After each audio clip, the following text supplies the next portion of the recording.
Shalom Bapak Ibu Guru dan anak-anakku yang terkasih di dalam Tuhan Yesus. Pagi hari ini kita akan bersama-sama datang kepada Tuhan.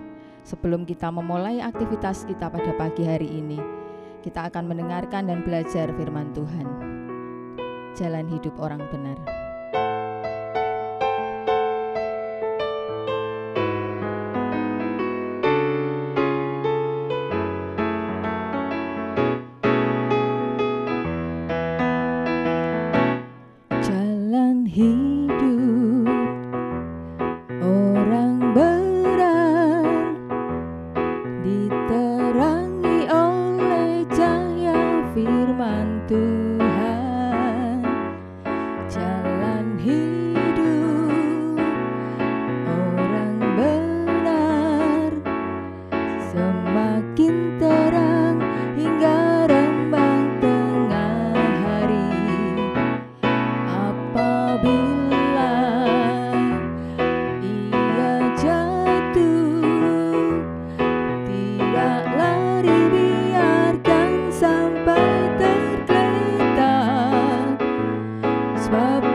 Kita berdoa.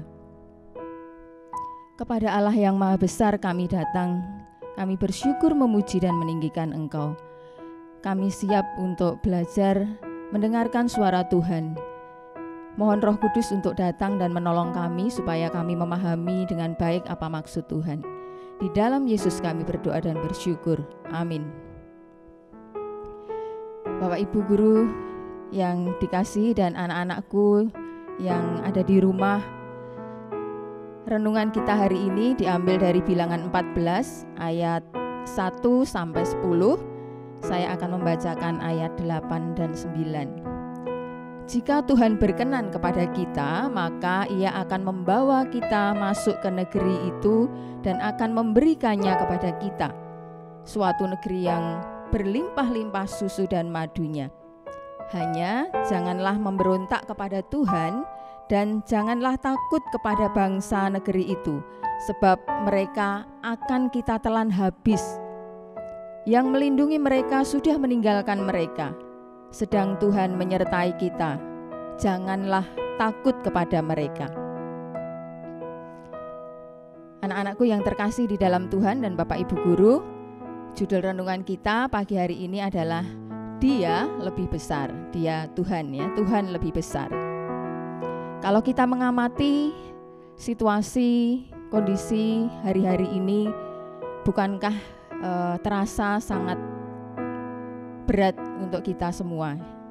Sudah setahun kita melewati masa pandemi COVID-19 yang membuat kita takut, membuat kita khawatir, dan membatasi gerak kita.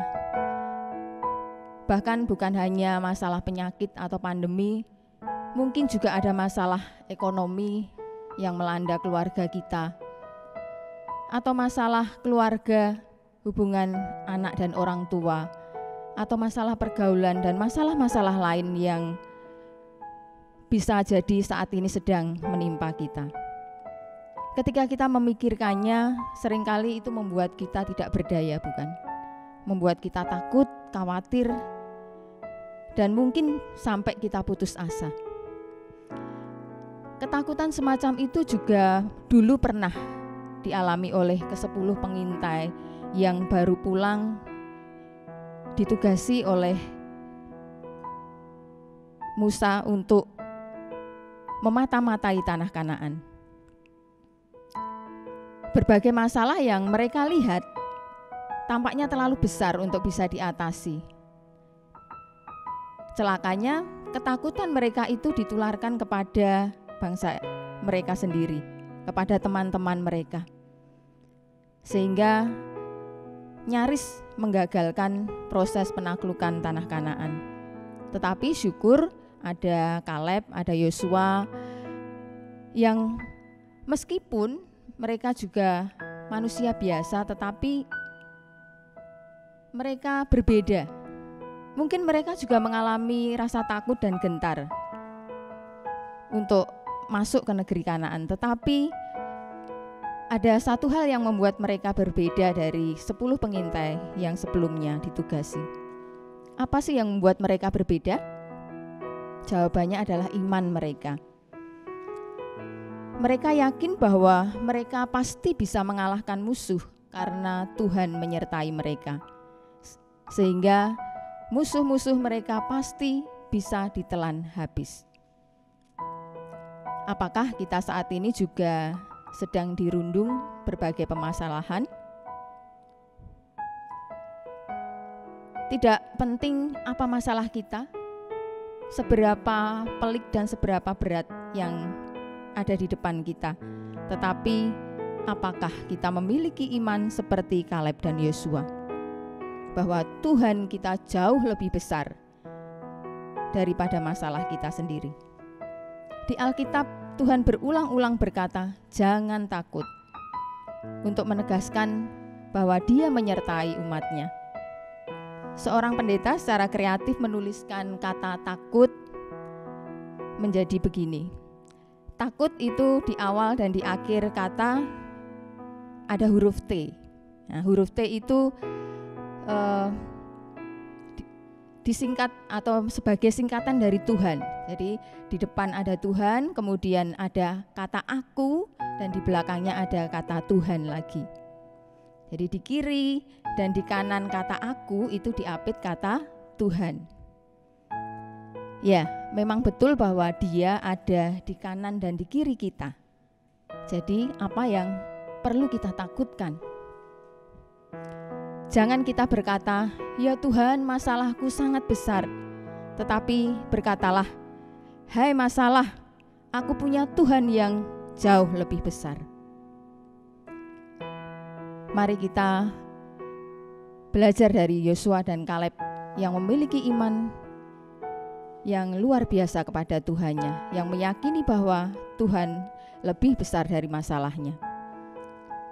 Kita akan memasuki hari-hari kita, menjalani hari-hari kita ke depan dengan keyakinan yang kuat seperti Kaleb dan Yosua. Amin. Mari kita berdoa. Tuhan, kami bersyukur pagi hari ini Engkau kembali menolong kami, menguatkan kami, dan bahkan mungkin menegur kami kalau kami merasa hari-hari ini kami menjadi putus asa. Kami lupa bahwa kami punya Allah yang besar. Kami bersyukur pagi hari ini Engkau mengingatkannya melalui teladan Yosua dan Kaleb. Kami berdoa supaya kami memiliki iman seperti mereka. Kami tahu bahwa Allah kami adalah Allah yang besar, melampaui setiap masalah kami. Karena itu kami tidak perlu takut dan gentar. Kalau hari-hari ke depan kami harus mempersiapkan tes akhir semester kami, biarlah Tuhan menolong, biarlah Tuhan menyertai kami, mengalahkan ketakutan-ketakutan kami. Kalau sebentar lagi kami akan masuk ke dalam pembelajaran, biarlah Tuhan juga menolong kami tetap bisa berkonsentrasi dan belajar bersama-sama dengan teman-teman kami dan Bapak Ibu Guru, walaupun masih dalam situasi daring. Kami menyerahkan pergumulan, permasalahan kami, ketakutan kami ke dalam tangan kuasa Tuhan. Di dalam Yesus kami berdoa dan bersyukur. Amin. Puji Tuhan, kita akan bersama-sama memasuki pembelajaran. Selamat belajar, Tuhan Yesus memberkati.